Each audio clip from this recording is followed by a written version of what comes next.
It was an adventure to the end of the earth, a legendary story of endurance, stirring bravery and heartbreaking tragedy. In 1910, Captain Robert Falcon Scott led the Terra Nova ship on an expedition to Antarctica. It was a race against time to beat Norwegian explorer Roald Amundsen to the South Pole, but also a mission to gather groundbreaking scientific research on the mysterious southern polar cap. Scott actually gets to the pole about 35 days after Roald Amundsen, the Norwegian, and then is faced with an 800-mile trek back to base camp.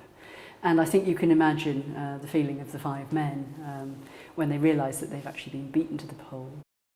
Scott and his team almost made it back, but in March 1912 they were stranded in their tents by a blizzard and slowly perished. As they lay starving and freezing to death, Scott wrote a moving account of their demise in his journal, currently part of a special exhibition at the Scott Polar Museum in Cambridge. Make no mistake, he was a great hero. And his party were great human beings.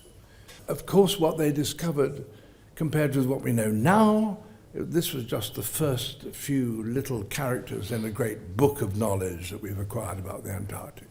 But they wrote it, and they were the first. Scott, Oates, Wilson, Bowers and Evans have achieved almost mythical status, and the centenary of their deaths is being marked by a series of events, including the release of a book of sketches by Edward Wilson, the expedition's chief scientist. Scientists are still working. They will use specimens collected by my great-uncle and his team 100 years ago as their baseline data in order to tackle some of the great scientific questions of our day.